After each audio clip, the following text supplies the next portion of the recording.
오늘 본문의 말씀을 중심으로 해서 14절의 말씀, 인자하고 진실하게 너를 대우하리라 하는 말씀의 제목입니다. 인자하고 진실하게 너를 대우하리라. 한번 따라 하시겠습니다. 인자하고 진실하게 너를 대우하리라. 오늘 14절에 있는 말씀의 말씀을 제목으로 삼아서 같이 은혜 받는 시간을 갖겠습니다. 마태복음 1장은 그 시작을 아브라함과 다윗의 자손 예수 그리스도의 세계라, 그렇게 말씀하시면서 시작하는 것을 봅니다. 아브라함과 다윗의 자손 예수 그리스도의 계보, 이 계보라고 하는 것은 이전 성경에는 세계, 예수 그리스도의 세계, 지금 우리가 읽는 성경은 계보, 세계, 계보 같은 말씀으로 기록하고 있음을 보게 됩니다. 이 계보, 게네시스라고 하는 것은 출생을 말합니다. 게네시스, 이 말은 게노스에서 나온 말인데 혈통을 말합니다. 그러니까 아브라함과 다윗과 다윗의 자손 예수 그리스도의 혈통, 출생, 이것을 말씀하시고 계시다는 것입니다. 기억하십니까? 예수님의 계보에 올라와 있는 이름 중에 4명의 여성의 이름이 함께 기록되어 있다는 사실을 말입니다. 기억하시죠? 처음으로 예수님의 그 계보에 등장하는 인물 1호는, 여성 1호는 다말입니다. 그 다음에 두 번째가 라합입니다. 세 번째가 룻입니다. 그리고 마지막 네 번째가 예수님의 어머니 마리아라고 하는 여성의 이름이 아브라함과 다윗의 자손 예수 그리스도의 그 계보 속에, 세계 속에 기록되어진 여성의 이름이라고 하는 것을 우리는 알고 있습니다. 오늘 본문에서 만나는 인물이 예수님의 계보에 두 번째 등장하는 여성 라합입니다. 마태복음 1장 5절에 말씀하기를 살몬은 라합에게서 보아스를 낳고, 라합에게서 두 번째 등장하는 인물, 여성 인물, 두 번째 라합에게서 보아스를 낳았다. 그러니까 한 말씀, 소절의 말씀을 가지고 우리가 보기도 하지만 전체적인 마태복음 1장의 예수 그리스도의 그 세계 속에 라합이라고 하는 인물이, 여성이 기록되어져 있다고 하는 사실을 우리가 보고 있다는 것입니다. 라합이라고 하는 이름은 본문에 처음 등장하는 인물입니다. 여호수아서 2장, 여기에 라합이라고 하는 이름이 처음 등장을 합니다. 물론 이 라합이라고 하는 이름은 신약에서도, 히브리서에도 야고보서에도 그 이름이 등장하고 있어서 오늘 우리가 말씀을 들으면서 그 히브리서도 가보겠고 야고보서도 저희들이 찾아가게 될 것입니다. 그런데 어쨌든 처음 등장하는 이 이름은 바로 이 여호수아서 2장에서 우리가 처음 만날 수 있다는 것입니다. 라합, 그 이름의 뜻은 넓다 라는 뜻을 가지고 있습니다. 라합의 이름의 뜻은 넓다. 이 넓다라고 하는 뜻을 한번 찾아보니까 몇 가지, 한 4가지 정도의 뜻을 가지고 있는데 그 중에 제 눈에 들어온 2가지의 뜻을 설명을 드린다고 하면, 면이나 바닥 따위의 면적이 큰 것을 두고 넓다. 우리 예배당의 면적이 넓다. 이 면이 넓다라고 할 때에 그 넓다라는 단어를 쓴다는 거예요. 두 번째로 마음 쓰는 것이 크고 너그럽다라고 할 때도 넓다라고 하는 단어를 쓴다는 겁니다. 사람의 마음이 마음 쓰는 거 있잖아요. 그것이 너그럽고 또 그 다음에 클 때에 그것을 넓다. 참 사람 마음 넓다. 그 사람 참 밴댕이 같다. 소갈대기 같다. 뭐 쥐꼬리만 코딱지만 하다. 그런 것 반대로 참 그 사람 마음 넓다. 넓다. 그것은 그 사람이 마음이 너그럽고 또 마음 쓰는 것이 클 때에 그렇게 그 단어를 넓다라는 단어를 쓴다는 것입니다. 바로 라합의 뜻이 그러한 넓다라고 하는 뜻을 가지고 있다는 것입니다. 사실을 들여다보면 라합은 여리고 성에 사는 가나안의 기생입니다. 여호수아 2장 1절에 말씀해 보니까 라합이라 하는 기생이라고 라합을 설명하고 있습니다. 두 번째로 여리고를 엿보고 라고 여호수아가 보낸 두 명의 정탐꾼을 자신의 목숨을 내어놓고 다시 말해서 목숨의 위협을 무릅쓰고 숨겨주고 살려줌으로써 여호수아가 여리고성을 함락시켰을 때 자신은 물론이거니와 그 이름의 뜻에서처럼 이름의 뜻이 뭐였죠? 넓다라고 했잖아요. 이름의 뜻에서처럼 많은 사람을 넓게 살려낸 사람 라합인 것을 보게 됩니다. 여호수아 6장 25절 말씀에서 보면 여호수아가 기생 라합과 그의 아버지의 가족과 그에게 속한 모든 것을 살렸으므로, 그러니까 기생 라합 한 사람의 목숨을 투자하여서 목숨을 내어 던짐으로 하나님의 미래 땅에 떨어져 죽어 많은 열매를 맺듯이 본인의 생명을 걸고 목숨을 걸고 정탐꾼을 살려준 그 일로 인하여서 자신뿐만 아니라 그의 아버지, 가족, 그에게 속한 모든 사람들을 살려내는 참으로 넓은 범위에서의 구원을 이루어내는 그러한 여인 라합,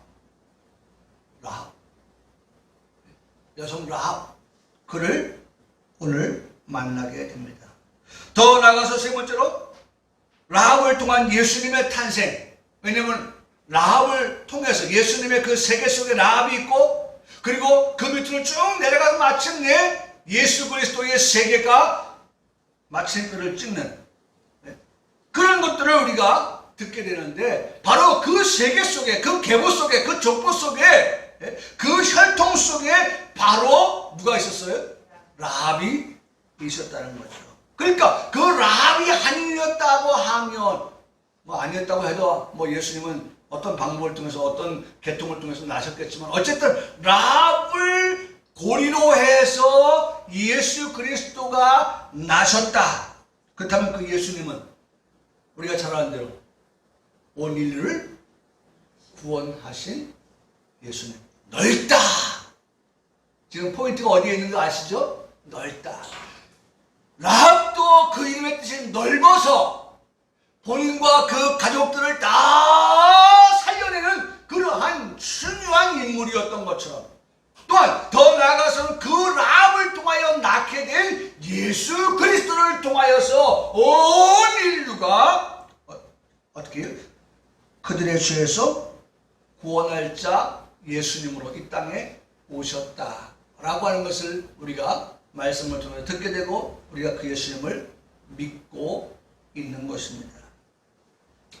9월의 첫째 주 오늘 라합을 통한 구원하심은 오늘 우리에게 큰 은혜가 되어질 것입니다.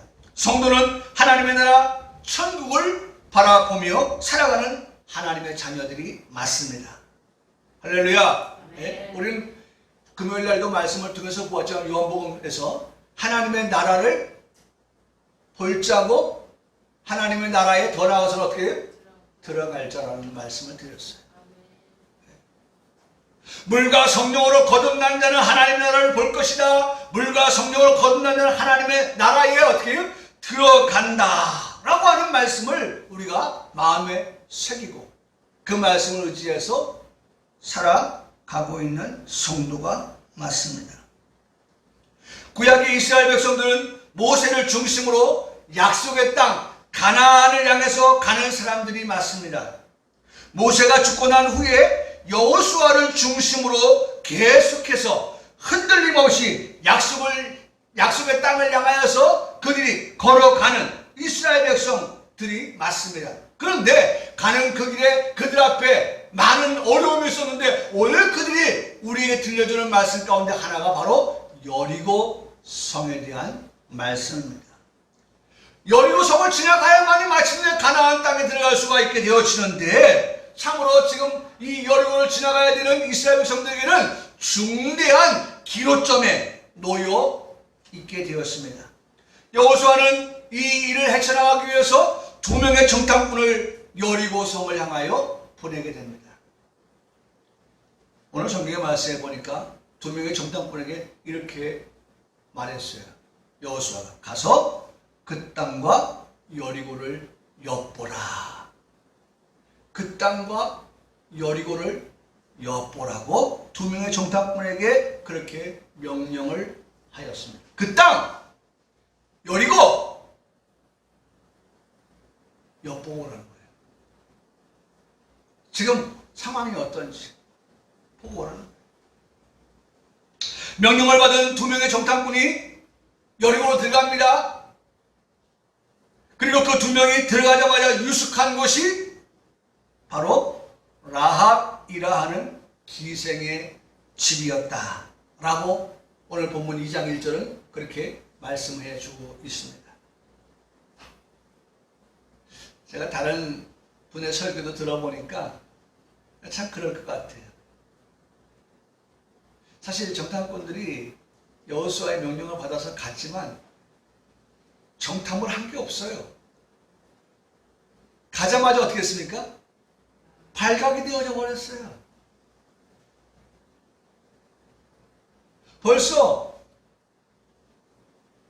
이스라엘 사람들이 지금 가나안 땅에 가는데 여리고를 지나가야 됐는데 지금 여리고에 가까이 왔을 때 누군가가 생각을 했을 거예요. 낯선 사람을 보거든. 평소에 보지 못했던 사람들을 보면 뭐 하라고 했겠어요? 신고하라고 했겠죠. 근데 마침 보니까 정말 낯이 익지 아니한 그런 사람을 보게 된 거예요. 그들이 어디 들어가는데? 유숙하러 누구의 집에 갔어요? 기생 라합의 집에 갔을 때. 그 가는 중에 이미 뭐예요? 들통이 난 거예요. 좀 똘똘하지 못한 그런 정탐꾼이었나요? 네? 정탐을 하려면 좀 뭔가 들키지 않을 질같이 어두운 야밤을 틈탄다든지 뭐 이렇게 하든지 아니면 변장을 하든지. 그래서 옛날에 제 어릴 때에 무장공비 침투할 때에 항상 살펴봐야 될 것은 그들이 신은 신발을 봐라. 신발에 진흙이 묻어 있으면 그거는 산을 넘어오고 강을 건너오기 때문에 그래서 그건 묻은 신발이기 때문에 간첩일 수 있다.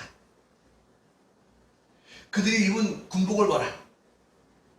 군인 같아 보이지만 우리가 입은 군복하고 다르다. 그들이 여기 붙여놓은 계급장을 봐라. 계급장이 좀 우리 거하고 다르다. 그래서 많이 계몽을 했어요. 그래서 간첩을 신고하라고 하라. 신고하면 포상한다. 그래 아마도 지금 이 국민들에게는 그런 것들이 없잖아. 있었을 것이에요. 그래서 눈을 부릅뜨고 혹시나 내 앞에 그러한 정탐꾼이 나타나지 않을까 그런 생각을 가지고 있었는지 모르지만 들어오자마자 발각이 되어져 버렸어요. 들통이 나버렸어요.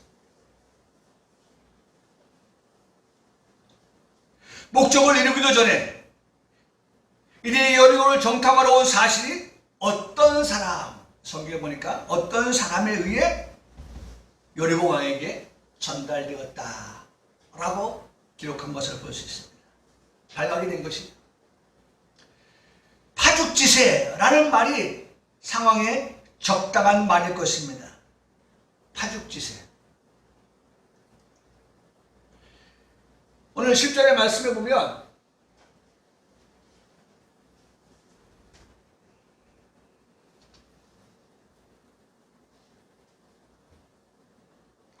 자, 이렇게 말씀합니다. 10절의 말씀이거든요. 파죽지세를 보세요. 하나님이 함께 하신 이스라엘 백성들의 파죽지세를 보려고 하는 겁니다. 이는 너희가 애굽에서 나올 때, 여러분 이 속에는 놀라운 일들이 함축되어져 있는 것을 우리가 알죠? 애굽에서 하나님이 하시는 그 놀라운 일들을 우리가 생각하면서 감사해야 됩니다. 어떻게 애굽에서 나올 수 있었는지에 대한 것까지도 저 안에는 다 포함이 되어져 있어요.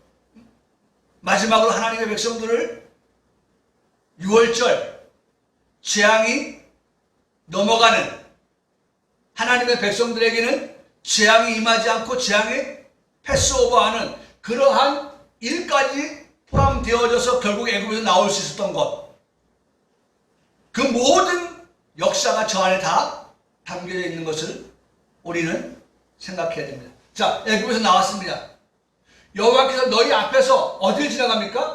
홍해를 지나가는데 홍해가 그들이 앞을 가로막고 있을 때에 하나님은 어떻게 했습니까? 물을 마르게 하셨다. 그래서 홍해를 건널 수 있었지 않느냐 라고 하는 것을 다시 한번 우리에게 상기합니다. 그 다음에 요단 저쪽에는 아모리 사람의 두 왕이 있는데 누구예요? 시온과 오기에 행한 일, 그들을 어떻게 해요? 전멸하지 않았더냐?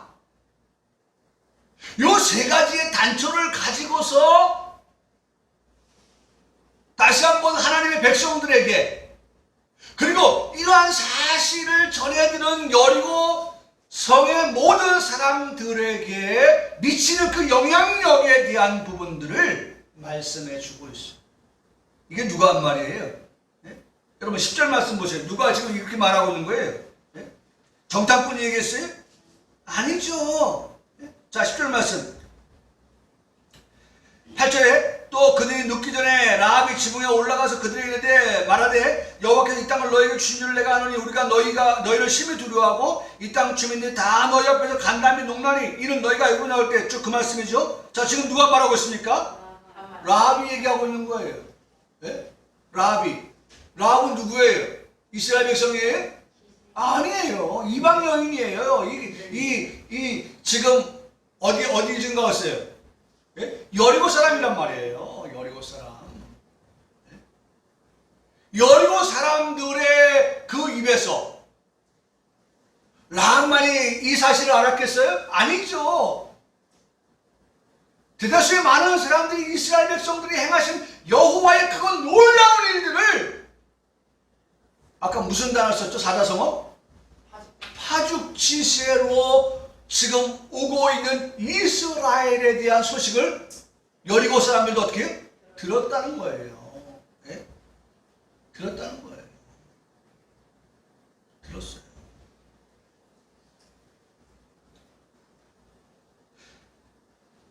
이스라엘 백성들 앞에서 벌어진 이 같은 일은 결코 자만하지 말 것은, 이 같은 일이 이스라엘이 힘있고 능력이 있어서가 아니라 이스라엘과 함께 하시는 누굴 통해서요? 하나님 여호와께서 하신 일이라고 하는 사실, 그 일을 통해서 이 같은 놀라운 세 가지의 일들이 가능했다라고 하는 것을 보게 된다는 것입니다. 그래서 바로 이 같은 일을 해내신 분이 하나님이 되신다라고 하는 것을 분명하게 밝혀주고 있습니다.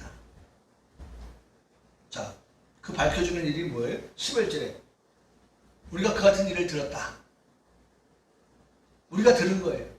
라합만 들은 게 아니라 여리고 사람들이, 대다수의 사람들이, 귀가 뜩 뚫린 사람들은 이런 소식을, 이런 말을 어떻게 해요? 들었다는 거예요. 그래서 여리고 안에 사는 사람들이 지금 마음이 어떻게 해요? 우리 마음이 지금 녹았다는 거예요. 녹았어. 예?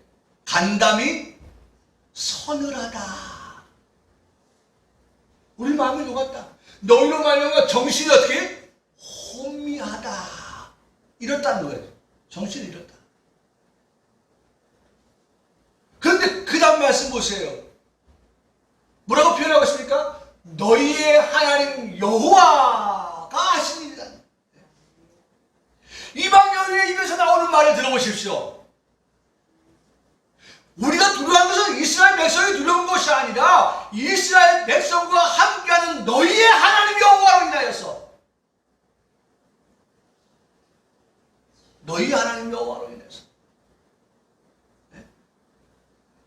그 하나님은 어떤 하나님이냐? 위로는 하늘에서도, 그 다음에 아래로는 땅에서도 어떤 분이세요? 하나님이 되신다. 다시 말하면 하나님은 하늘과 땅의 하나님이시다. 제가 엊그제 영화 한 편을 보니까 이런 대사가 있어요.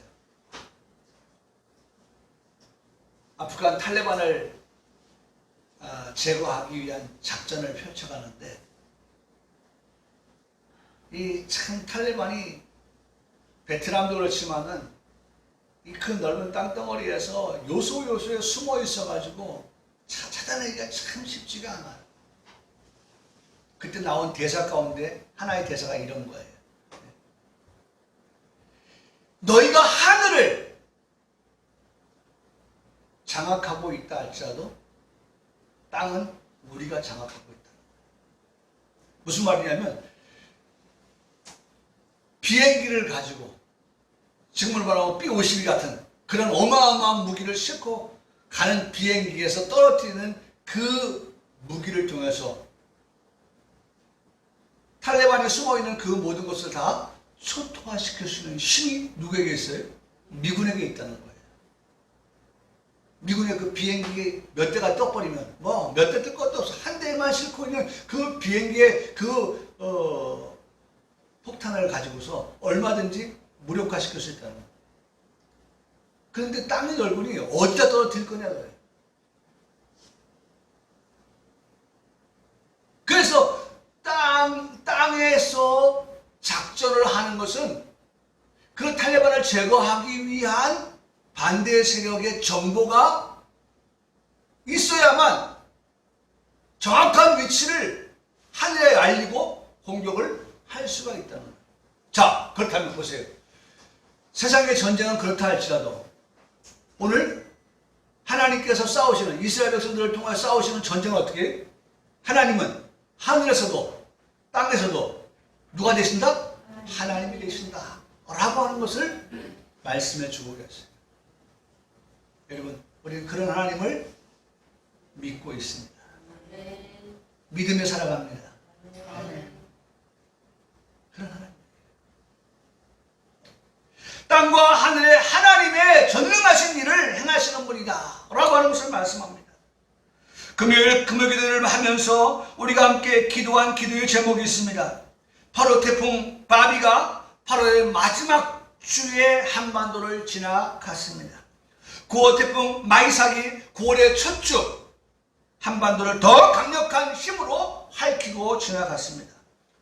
이번 주에는 10호 태풍 하이선이 한반도를 더 큰 세력으로 피해를 입히며 지나간다는 뉴스를 들으면서 백성들이 입은 피해가 코로나19로 인한 것과 최고로 길었던 장마 그리고 태풍으로 힘들어하는 것을 보면서 이번 태풍 하이선이 진로를 한반도를 비껴나가도록 하나님께서 바람의 방향을 옮겨주시기 위해서 우리 기도했죠? 기도했습니다. 그랬더니 어제 우리가 금요일날 그렇게 기도했는데 토요일날 어제 뉴스에 한반도를 비껴간다는 거예요.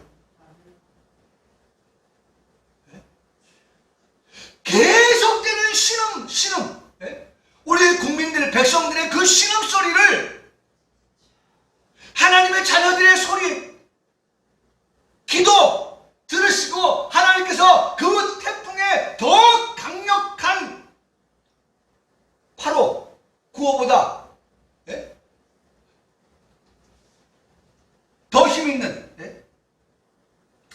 왕보다 마이삭보다 하이틴, 하이선, 더 힘이 있는 이 태풍을 하나님이 어떻게 했어요? 야, 저 옆으로 가라. 불었다는 거예요. 할렐루야. 어떤 하나님이에요? 하늘과 땅의 하나님이시란 말이에요. 하나님이 하시고자 하시면 얼마든지 이러한 일을 하실 수 있는 그런 하나님. 힘 있는, 위력 있는 그러한 바람도 태풍도 진로를 변경시키실 수 있는 그런 하나님. 제가 그날 말씀드렸잖아요. 임으로라고 하는 것. 그것은 기뻐하다. 하나님이 기뻐하시는 대로. 하나님 뭘 기뻐하겠어요? 내 백성, 내 자녀들이 기뻐하는 것을 어떻게 해요? 하나님도 기뻐하시죠. 자식이 기쁘면 부모도 기쁜 거예요. 그러니까 하나님께서 이 백성이 기뻐하는 것을 아시고 하나님이 기뻐하셔서 그것을 방향을 틀었어요. 여러분, 우리 그렇게 해석합니다. 그렇게 믿습니다. 왜? 기도 안 하고 그런 결과를 내다보는 게 아니라 기도하였더니 하나님께서 그렇게 우리의 기도를 들으시고 하나님께서 그렇게 태풍의 진로를 변경시켜 주셨다. 여러분, 내가 그렇게 믿는데 그 누가 시비할 수 있겠어요? 시비 못해요.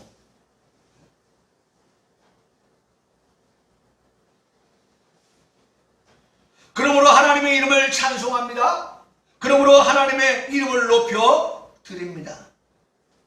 여러분, 이 일은요, 우리가 어제 그제 기도해서 되어진 것도 되어진 거지만 이미 우리가 잘 알고 있어요. 마태복음 8장의 말씀을 보면 예수님께서요 배에서 주무셨잖아요. 근데 밖에서는 지금 무슨 일이 벌어지고 있어요? 바람과 풍랑이, 바람과 파도가 막 몰아치고 있습니다. 잔잔했던 파도가 갑자기 성이 난 거예요.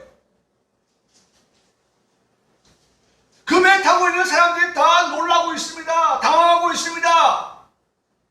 그럼에도 불구하고 예수님께서 주무시고 계십니다. 예수님께서 깨어나셔서 놀라고 있는, 당황하고 있는 제자들 앞에서 이렇게 말씀하십니다. 바람과 바다에게 뭐라고 했어요? 꾸짖으면서 잔잔하라 하시니, 하시니 어떻게 됐어요? 바람과 바다가 순종하였다. 할렐루야. 여러분, 예수님이 그렇게 하셨단 말이에요.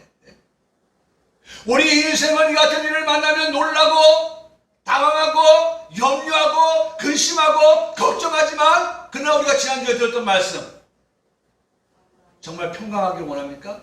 그러면 어떻게 하라고 했어요? 우리 주님과 일치가 되라고 했잖아요.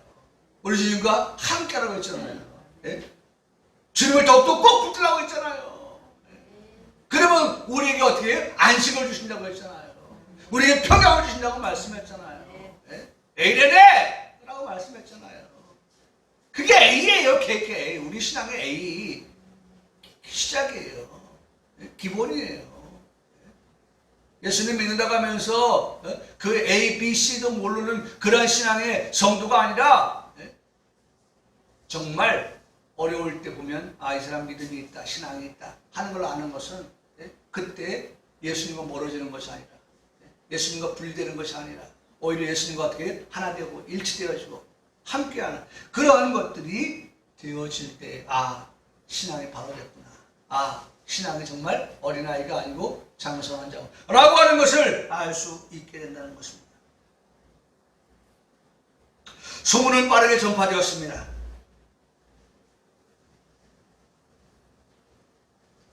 이스라엘이 가나안 땅을 내려가는 중에 방향이 여리고라고 하는 소문이 지금 여리고 안에 파다하게 퍼졌습니다.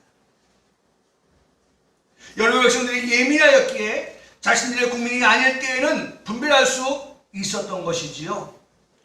여리고 왕이 주목하여서 라합에게 이스라엘의 정탐꾼을 끌어내라고 합니다. 알고 찾아왔어요. 라합의 집에 들어왔다는 것을 알고 왕이 사람을 보내서 네 집에 들어온 정탐꾼 끌어내라. 라고 말을 합니다. 지금의 상황에서 라합의 선택이 중요합니다. 제가 어제 이걸 어떻게 표현할까 하고 우리 유희진 청년한테 물었더니 선구안이다.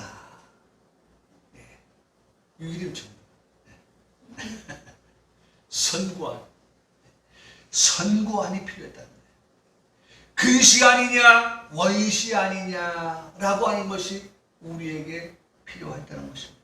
코앞의 것만을 생각한다면 당장 자신의 집에 들어온 이스라엘 정탐꾼을 신고하고 그 다음에 정부에게 넘겨주어서 포상을 받으면 되는 그러한 근시 안에 빠졌을 겁니다. 그런데 잠시 후에 여리고 어떻게 돼요? 멸망한다.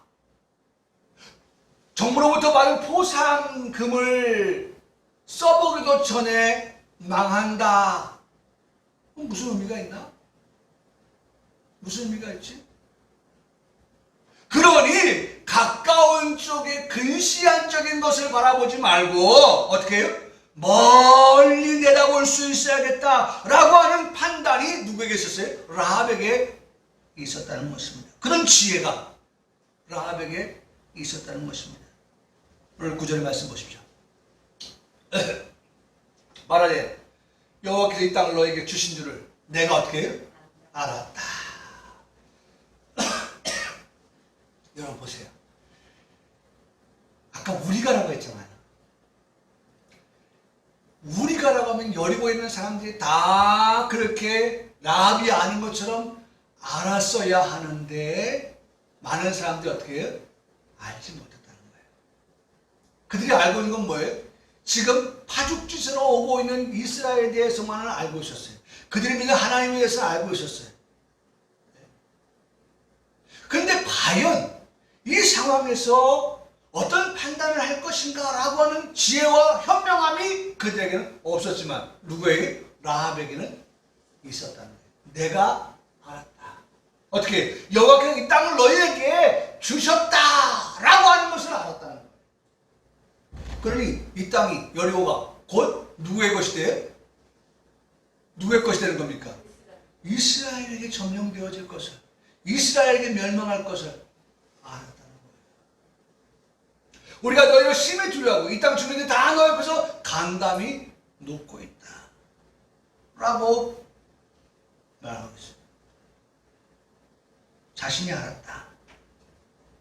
어떤 판단이, 어떤 선택이, 어떤 길이 자신에게 더 유익할 것이라고 하는 것을 라합은 지혜로서 알았다는 거예요. 그래서 그 지혜로운 판단을 내릴 수 있었다는 거죠. 사랑하는 성도 여러분, 보세요. 만일 라합이 이 말씀, 디모데전서 4장 8절의 말씀을 가지고 생각해 볼 때 라합이 육체의 것을 정부에 협조를 하고 우리 집에 들어온 정탐꾼을 다락에 숨긴 그 정탐꾼을 내어주어서 포상을 받았다라고 할 때에는 라합에게는 여리고가 멸망되기 전까지는 약간의 유익이 이들에게 있을까 없을까요? 있겠죠. 라합에게 있었겠죠. 약간의 유익이 있었겠죠. 망하고 날 때, 망하게 될 때는 그 유익이 다 사라지겠지만 어쨌든 약간의 유익이 있겠죠. 그런데 보세요. 그 약간의 유익이 있는 것은 있지만 경건은 이 경건이라고 하는 것이 뭐냐? 네? 내가 어떻게 어느 편에 서는 거예요? 어느 것을 선택하는 거예요? 네? 지금 이 정탐꾼을 살려주는 것, 선대하는 것, 그런 것들이 결국은 어떻게 해요? 범사에 유익하고 금생과 내생에 약속이 되어진다라고 말씀하고 있다는 거예요. 네. 여러분, 오늘 우리 자신을 한번 생각해 보세요.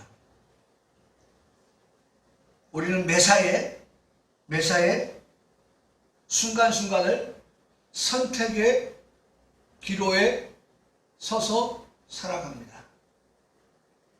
매사를 그렇게 살아가요. 그때마다 하나님께서 주신 주시는 지혜로운 선택. 지혜로운 선택. 지혜로운 성도가 되시기를 바랍니다. 주의 성수는 한 걸음 더 나가서 선택이 아닌 필수가 되어야 마땅합니다. 11조와 헌금은 성도의 의무가 되는 것이 마땅합니다. 저와 여러분이 꼭 그래야 되는 것은 남은 안식에 들어갈 하나님의 자녀들이기 때문입니다. 구별되게 하셔서 구원을 받게 하시고 천국의 시민권자가 되게 하시기 때문입니다. 그렇죠? 여러분 11조 구별해서 드리는 거잖아요. 예? 그러면 여기도 보세요. 하나님께서 여리고를 다 망하게 할 때 라합이 지금 요구하는 건 뭐예요? 라합, 나, 그리고 내 아버지, 그리고 내 친척들 어떻게 달라는 거예요? 살려달라는 거예요. 네? 하나님께서 망하는 곳에서 그들을 살려내신다. 그것이 오늘 우리에게 주시는 그러한 본문의 말씀이 되는 것입니다. 오늘 그래서 말씀의 제목을 기억할 수 있길 바랍니다. 인자하고 진실하게 너를 대우한다. 이 말씀 안에, 이 제목 안에 이 모든 것이 다 들어가 있어요. 참 기가 막히죠. 이 말씀 제목 기억하세요. 첫 번째 뭐가 나왔어요? 인자하고. 두 번째 뭐가 나왔어요? 진실하게. 누구를? 너를, 나를 어떻게 하시겠다? 대우하시겠다. 그렇게 말씀합니다. 평강교회 성도들이 듣는 말씀이 되기를 축복합니다. 이 말씀, 이 제목 말이에요. 14절 이 말씀이, 이 제목이 우리 평강교회 성도들 한 사람 예외 없이 모두가 다 듣는 그러한 말씀이 우리 성도들의 가정에 모두가 되어지시기를 그렇게 축복하는 것입니다. 여러분, 첫 번째 말씀하고 있는 인자하게 너를 대우한다. 여러분 보세요. 인자하게 대우하시겠다. 인자하게 대우하시겠다. 헤세드, 은총, 선행, 친절하게 인애, 자비를 너에게 베풀겠다. 하나님께서 우리에게 자비를 베풀어 주시겠다. 인자가 그 뜻이에요. 인자, 인애, 자비, 은총, 친절, 이것을 너에게 베풀겠다 라고 말씀합니다. 이 뜻을 담은 말씀이 딱 떨어지는 말씀이 있어요. 시편 103편 8절의 말씀인데요. 여러분 보세요. 시편 103편 8절의 말씀에 여호와는 긍휼이 많으시다. 긍휼이 많으시다. 그 다음에 은혜로우시다. 그리고 노하기를 더디하신다. 그리고 인자하시다 라고 말씀합니다.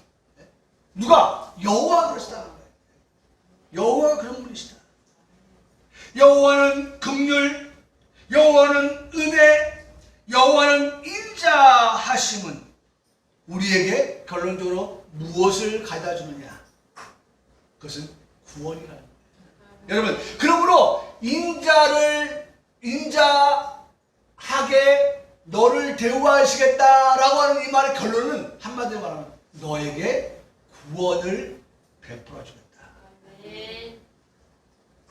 여러분, 기생 라합이 이 정탐꾼들을 살려줌으로 인해서 여리고가 점령되고 멸망받을 때 기생 라합은 어떻게 했어요? 구원받았잖아요. 할렐루야. 구원받았죠? 네? 구원받은 거예요. 인자하게 대우하시겠다 너를. 이 말은 결론적으로 너를 구원하여 주겠다. 구원하여 주겠다.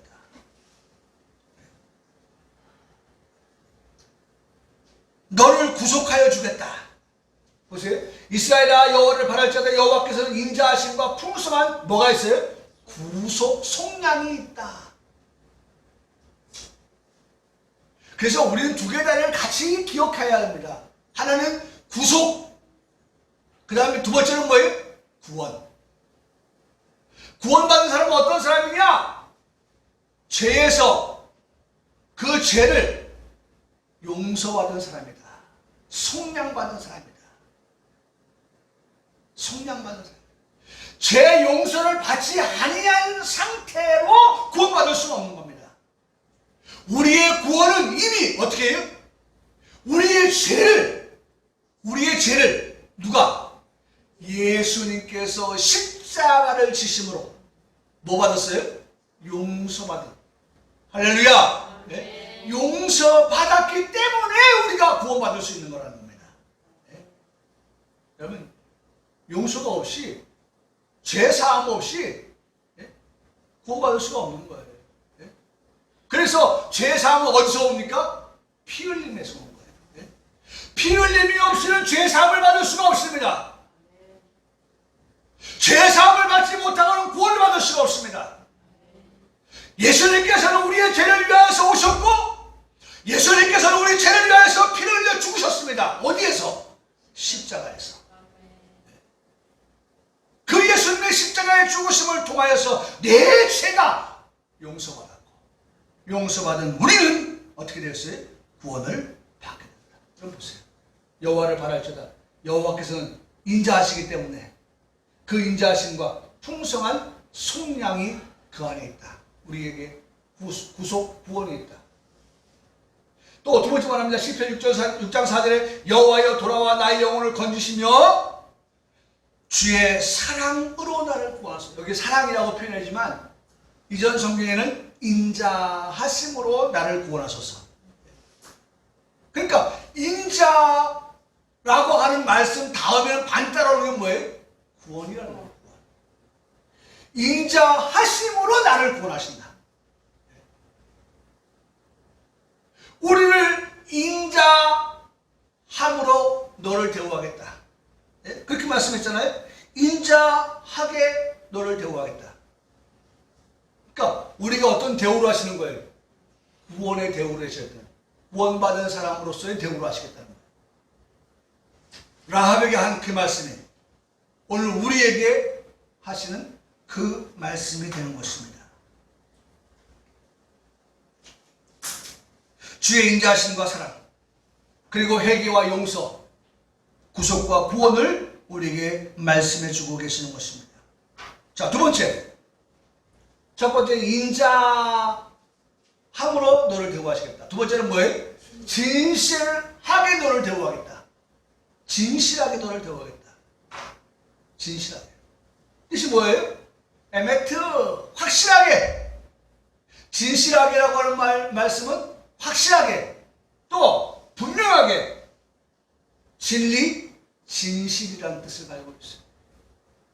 그러니까 앞에 말씀, 구원이죠. 인자가 구원이었잖아요. 구원에 대해서 진실하게는 뭐예요? 확실하게. 구원의 확실성이에요.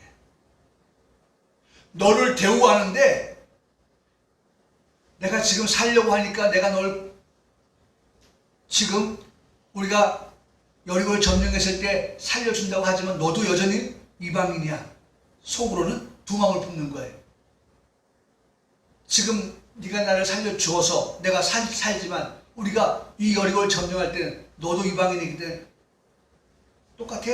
가차 없어. 그럴 수 있잖아요. 예? 다른 마음을 품을 수 있잖아요. 거기에 대해서 당신이 우리를 구원한다고 하는 그 말에 대해서 진실하게 나를 대우해라. 이 말은 무슨 말이냐면 그 구원한다고 하는 말은 변하지 아니하는, 변할 수 없는 확실한 약속이 되어야 된다 라고 하는 쐐기를, 도장을 찍고 있는 겁니다. 여러분, 우리의 구원이 이래요. 우리가 구원받았다고 하는 이 사실이 변할 수 없는, 아니 변해서는 안 되는 그러한 확실한 구원이라는 거예요. 네? 여러분, 예수님의 그 피가 결코 우리의 구원을 확실하게 해주고 있다고 하는 사실을 말씀해 주고 있어요. 그래서 여기 보세요. 내가 너희를 선대하였으니까 너희도 선대하라. 그리고 하는 말, 세 번째 줄에 내게 뭘 달라? 증표를 달라. 네? 확실하게 하기 위해서 증표를 달라는 거예요. 증표. 네? 증표. 증표를 달라. 그래야만이 우리가 죽음에서 건져냄을 받을 수 있다 라고 하는 것을 말하고 있습니다. 인자하고 진실하게 너를 대우하리라 고 말하면서 무덤을 말하고 멸망을 말한다고 하면 앞뒤가 안 맞는 거예요. 구원이 확실한데 왜 죽음을 말하고 무덤을 말합니까? 있을 수 없는 일이에요. 그래서 여러분, 성경은 정확하게 그것을 우리에게 말씀해 주고 있습니다. 시편 88편 11절에 말씀하기를 뭐라고 말씀합니까? 주의 인자하심을 말했잖아. 그런데 왜 무덤을 말해? 주의 성실함을 말했잖아. 그런데 왜 멸망을 말해? 그러면서 말씀의 끝이 뭐예요? 그렇게 말할 수 없다는 거예요. 할렐루야. 네? 그렇게 선포할 수 있으리까 없다 그 말이에요. 네? 오늘 우리를 향하여서 하나님의 인자와 그 다음에 진실함으로 대우하겠다고 하는 그 말은 결코 무덤을 얘기하고 멸망을 말할 수 있는 것이 못 된다라고 하는 것을 정확하게 성경은 우리에게 말씀해 주고 계시다는 것입니다. 라합은 생명의 위협 속에서 선대하였기 때문에 정탐꾼에게 진실하게 선대해 달라는 요구를 하고 있는 것입니다. 더 나아가서 라합은 자신의 한 목숨으로 어떻게 했어요? 그 이름 넓다라고 했잖아요. 넓다. 그래서 그 넓다가 자신뿐만 아니라 어떻게? 나의 부모, 넓다가 나의 남녀 형제, 넓다가 그들에 속한 모든 사람들을 목숨을 어떻게 해요? 죽음에서 건져내는 넓다가 되었다는 것입니다. 여러분, 라합이 이러한 결과를 얻어낸 것은 라합의 뭐예요? 생명을, 라합의 목숨을 걸고 정탐꾼들을 살려내었기 때문에 그렇습니다. 그래서 결과 아까도 말씀드렸지만 확실한 구원에 대한 사인, 증표, 그것을 뭐라고 표현하고 있습니까? 여호수아 2장 18절에 창문에 붉은 줄을 메어라. 붉은 줄. 여러분, 우리는 창문에 붉은 줄을 메고 있지는 않지만 우리 마음에 뭐가 있어요? 십자가의 피가, 십자가의 피의 그 흔적이 우리에게 있어야 한다는 것입니다. 우리에게는 구원의 증표가 있어야 한다는 것입니다. 십자가가 있어야 된다는 것입니다. 우리는 확실한 십자가 구속의 은혜, 구원의 사랑을 가지고 살아가야 한다는 것입니다. 확실한 예수님을 통한 십자가의 은혜와 사랑이 우리에게 확실하고 확고하게 있어야 한다는 것입니다. 라합은요, 히브리서 11장 믿음의 장이라고 불리는 곳에서 이렇게 말씀합니다.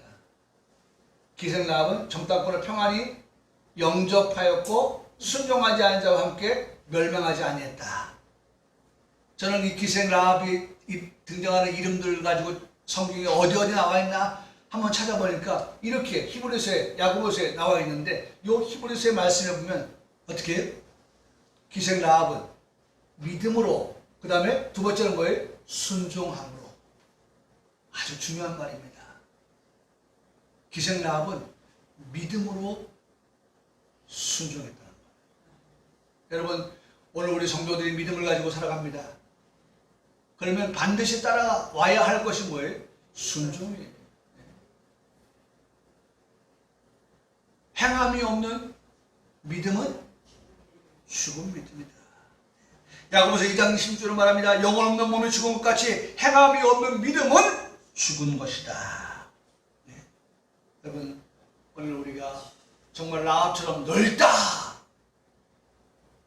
라합이 목숨을 바쳐서 그렇게 정탐꾼을 살리는, 그래서 그 일로 인해서 아까 말씀드렸던 것처럼 내게 증표를 달라, 붉은 줄, 그것을 가지고 아는 사람들을 살리는 그와 같은 성도들의 삶이 되어야 한다는 것입니다.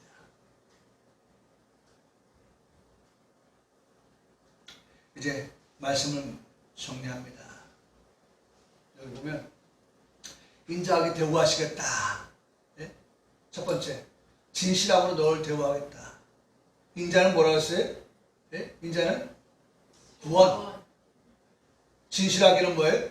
확실하게 너의 구원을 보장하겠다. 그 구원이, 확실한 구원이 어떻게? 우리만이 아닌 넓다, 라하. 더 넓게 구원이 확산되어져 가는 이 아름다운 역사는 무엇을 통해서예요?